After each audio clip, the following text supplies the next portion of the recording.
Hello, children. A very wonderful morning to you all. We completed chapter 6. Yes, everything is over, exercise is over, worksheets is over, everything.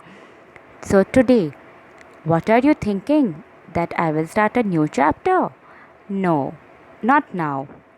Children, you have already got the portion for first unit test. So, today I will be revising you chapter 4 living things. You have got the portion chapter 4 and chapter 5. So, today we will be revising chapter 4 living things. So, just carefully go through this video and you also recall in your mind.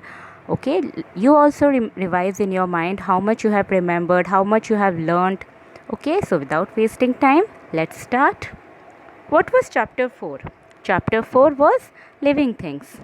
Yes? So, children, can you see? This is a picture of so many things around us.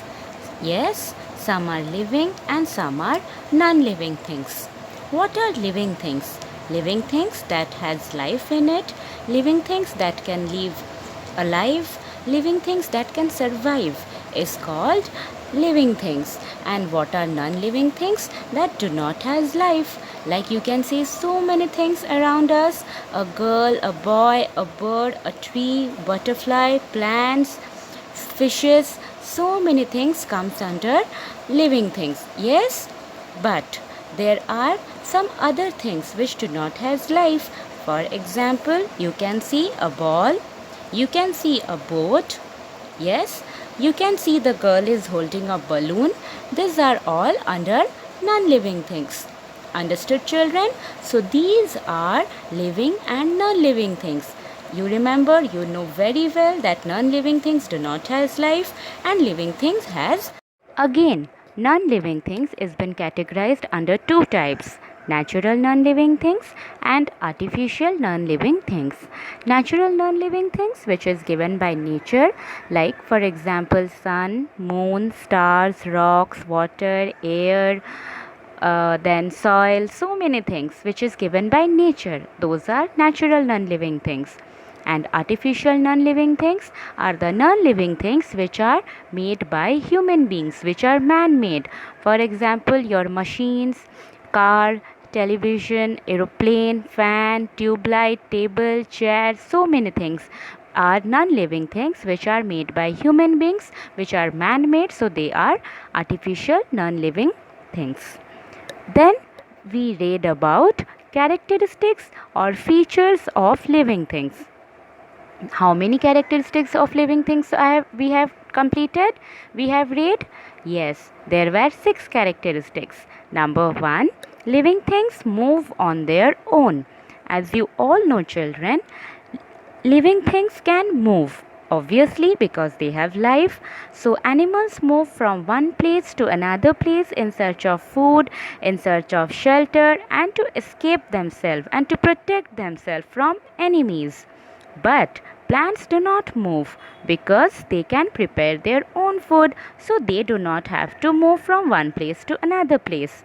And in the same time, non-living things who do not has life, it does not move at all. Okay. Next we move to our second characteristics. Number 2, living things need air, water and food. As you all know, children, in order to stay alive, in order to survive, living things need air, water and food. Plants can prepare their own food. Plants have a green substance on the surface of leaves. And what is that green substance called? Chlorophyll. Very good. With the help of chlorophyll, plants make their own food. Chlorophyll helps the plant to make their food by using the sunlight, then carbon dioxide from the air and water from the soil. And the entire process is called photosynthesis. But animals, they do not have chlorophyll, so they cannot prepare their own food. They depend on plants and other animals for their food. Another living organism is your mushrooms. That is a non-green living organism or non-green plant that also do not have chlorophyll. They always grow on dead animals and dead plants and they get their nutrients from them.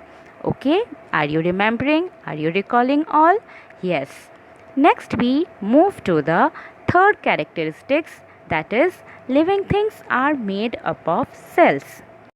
Number 3 characteristics are your living things made of cells.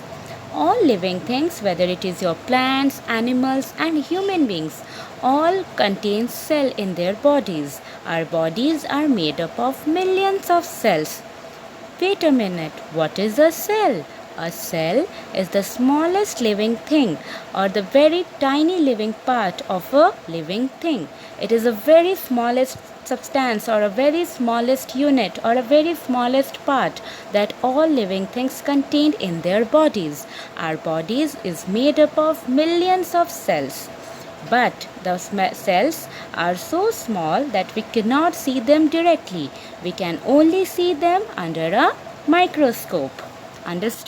A very small animal called amoeba, it contains a single cell in the entire body. Like we have millions of cells, but amoeba has a single cell. That is why amoeba is called the single-celled living organism. Now we come to the fourth characteristics, that is living things grow and change. As you all know children, once you were a baby, then you grow to a small child, then to a grown up child, then to an adult. Okay? Similarly, plants and animals, all living things, those has life, everyone they grow, their height increases, their weight increases, okay, and then they gradually increase and they gradually change. Like for example, in human beings, everything changes, okay. Ultimately, once you will grow, then after some years, you will grow into adult, you will grow old, and then you will die. Everyone will die. It is only possible in living things. Those has life.